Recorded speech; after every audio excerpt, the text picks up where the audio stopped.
नमस्कार दोस्तों। पुस्तक समीक्षा कार्यक्रम में आपका फिर से स्वागत। दोस्तों, आज मैं जो पुस्तक लाई हूं आपके लिए लघु कथा संग्रह है। इसका नाम है महकता हर सिंगार। इसकी रचयिता है डॉक्टर अंजुलता सिंह, मेरी हमनाम। तो आज मैं इस पुस्तक के बारे में बात करूंगी। पहले मैं अंजुलता जी के बारे में बता देती हूँ और इस पुस्तक के बारे में भी थोड़ी सी जानकारी दे दूं कि इसका मूल्य मात्र 260 रुपए, पृष्ठ 128, अयन प्रकाशन से प्रकाशित हुई है, हार्ड बाउंड में है, 2021 में आई है। और अब मैं बता देती हूँ, अंजुलता जी इन्होंने MA हिंदी किया है, PhD की है और BEd भी किया है। पेशे से ये अध्यापक रही हैं। 3 वर्ष पूर्व ही केंद्रीय विद्यालय से सेवानिवृत्त हुई हैं। दिल्ली निवासी हैं। यह इनकी चौथी कृति है और प्रथम लघु कथा संग्रह है।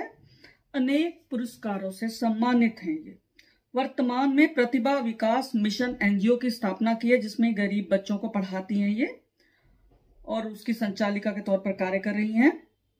और अब मैं बात करती हूं इस कृति के बारे में। यह कृति इन्होंने समर्पित की है पूज्य माताजी श्रीमती सरस्वती देवी और पिता श्री डॉक्टर विजयपाल सिंह जी को और इनके जीवन साथी श्री देवेंद्र सिंह गहलोत जी को, क्योंकि इन्होंने लिखा है कि मेरे जीवन साथी श्री देवेंद्र सिंह गहलोत जी द्वारा पुस्तक का शीर्षक चयन मेरे लिए सुखानुभूति का परिचायक बना। मेरे दोनों पुत्र डॉक्टर मयंक और प्रियांक सहित स्वाति और प्राची भी सहयोगी रहे। नन्हा सुपौत्र युवराज भी मेरी इस रचना धर्मिता का अभिन्न संपर्क सूत्र रहा है।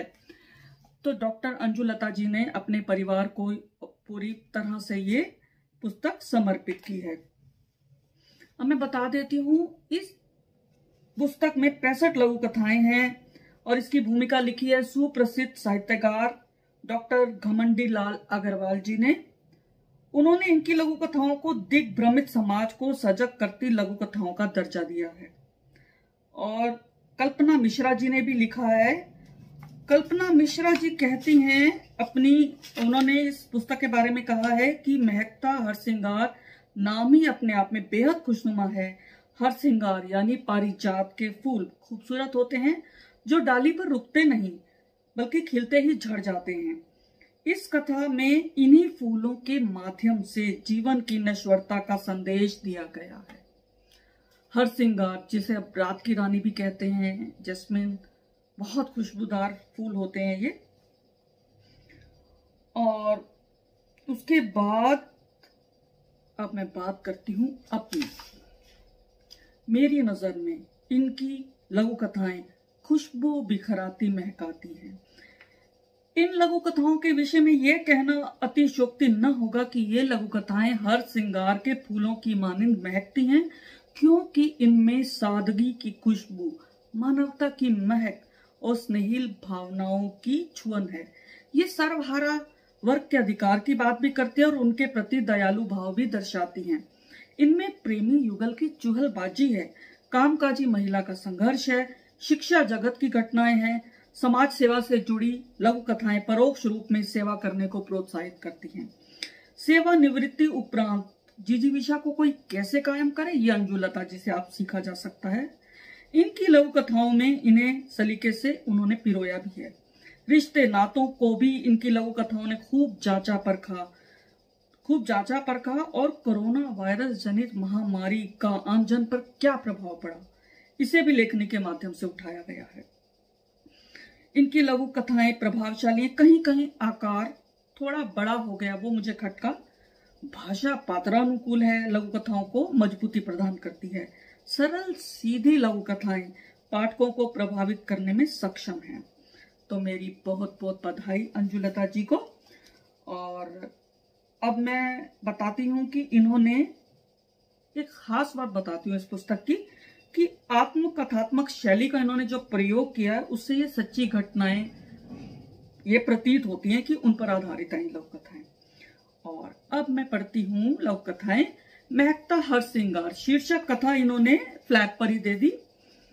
रीना अपने पालतू कुत्ते रॉकी को लेकर अपने प्यारे दादू और दादी के साथ रोज शाम को भ्रमण करती। सोनी नदी के मोड़ तक उन्हें ले जाती, कुछ देर रुकती, चटकते फूलों की खुशबू लेती और वापस घर आ जाती। बेटा, कभी कभार नदी के तट तक भी चलकर सवेरे को पूजा के लिए फूल ही ले आया करूंगी। आज दादी ने जब अपनी चुलबुली पोती से कह दिया। फिर क्या बोलती है पोती? नहीं दादी, फूल तो डाली पर ही खिले अच्छे लगते हैं, दूर से देखो, सूंघो और खुश रहो बस। अरे बिटिया, ये हर श्रृंगार के फूल तो डाली पर रुकते ही नहीं। चकतेन भुंजिथा का संदेश देते हैं ये सबको। यह अनमोल जीवन बस 4 दिन का है। नश्वर जगत की मिथ्या मोह माया को छोड़कर सत्कर्मों की महक छोड़ जाओ, यही कहते हैं ये कोमल फूल, खिलते ही झड़ जाते हैं, दादाजी ने समझाया। हर श्रृंगार के पेड़ के पास पहुंचकर सबने देखा कि हरी भरी घास के गलीचे पर ढेर सारे सफेद नारंगी रंग के नन्हे नाजुक कोमल से फूल गिरे हुए हैं। स्नान करके दादी अपनी टोकरी में पूजा के लिए उन फूलों को सहेजते हुए गुनगुना रही थी। मालियावत देख कर कलियां करे पुकार, फूल फूल सब चुन लिए, काल हमारी बार। दादाजी भी रीना की उंगली पकड़कर बोले, सच ही कहा गया है, अपनी करनी पार उतरनी। सुकर्म करके अपना नाम छोड़ जाओ जग में। अच्छे कर्म करेंगे तो जीवन की नैया भवसागर पार हो जाएगी। सुसंस्कार देने वाले दादा दादी को पाकर रीना मन ही मन सुखानुभूति से भर गई। ये एक लघु कथा इन्होंने लिखी है। और फ्लैप पर देखिए एक और लघु कथा इन्होंने दी है, निर्णय। घर भर के सभी पुराने सामान वगैरह समेटूंगी। कपड़े, चप्पल, जूते, बर्तन, कॉस्मेटिक, इलेक्ट्रॉनिक सामान निकाल कर छांट छांट कर बाहर लगा कर रखूंगी। बस करना ही ये काम आज तो। कब से सोच रही हूँ, लेकिन आलस आ जाता है रोज ही। अब देर नहीं करनी। टैबलेट चार्जिंग पर लगाकर आशा ने मन ही मन निर्णय ले लिया था। परले कमरे में जाकर सीढ़ी लगाई और कपड़ों से ठसाठस भरे सारे नए पुराने सूटकेस बैग क्रमशः फर्श पर गिराती चली गई, वह दुच्छत्ती से। तभी कमरे से हलचल और शोर सा सुनकर रमेश वहां आ पहुंचे। उसे देखकर बोले, अरे अरे अरे, ये क्या मेला लगा रखा है कपड़ों का? आप ही तो रोज कहते हो घर से कबाड़ शबाड़ निकालो, पुरानी चीजें फेंको। बस आज ठान लिया है, पीछे वाली बस्ती में जाकर अपनी कॉलोनी के कुछ बच्चों को लेकर धीरे धीरे सब उपयोगी और अच्छी हालत वाली चीजें वितरित करूंगी। बगल वाले पार्क में भी सबको बुलाकर सफाई अभियान का आगाज कराऊंगी। वाह भाई वाह, क्या कहने, माशाल्लाह। देर आए दुरुस्त आए, ये हुई ना बात। इसी खुशी में आज ही तुम्हारी एनजीओ को रजिस्टर कराता हूँ। वैसे भी रिटायरमेंट के बाद तुम खाली तो बैठ नहीं सकोगी, मैं जानता हूँ। सच तो है, ऊपर वाले ने कुछ रीति ऐसी बनाई है कि कहीं कोई कुछ साथ नहीं ले जाता, पर देकर जरूर जा सकता है। मुस्कुराते हुए आशा सोच रही थी, ये बात आज ही समझ में आई। उसके हाथ फुर्ती से सामान को करीने से रखने लगे थे। तो दोस्तों, आपने देखा नीति परक शिक्षाप्रद लघु कथाएं इसमें ज्यादातर शामिल हैं। और अब मैं इसकी आखिरी भी पढ़ देती हूँ, हैप्पी बर्थडे।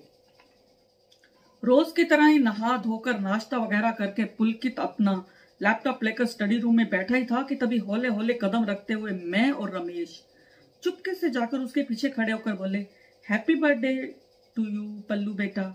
ओ, मैं तो भूल ही गया था। नमस्ते मॉम, नमस्ते डैड। ये लो बेटू, आपके जन्मदिन का उपहार। अरे वाह, बहुत सुंदर है तो मॉम, लेदर का पर्स, ब्यूटीफुल। और इसके अंदर का रोकड़ा आपके पापा की ओर से। आजकल तो सब कुछ डिजिटल हो गया है, लैपटॉप या मोबाइल से ही पैसों से जुड़े सभी लेन देन झट हो जाते हैं।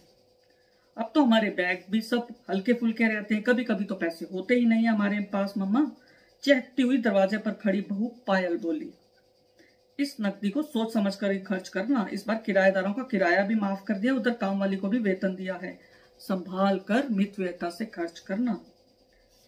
शाम को वर्क फ्रॉम होम से फ्री होकर मोबाइल पर दिन भर के मैसेज चेक करते हुए पुलकित चीखा, यार पायल, हद कर दी तुमने तो। अरे सुबह से पर्स खोलकर भी नहीं देख पाया हूं कि कितने पैसे मिले गिफ्ट में, और तुमने?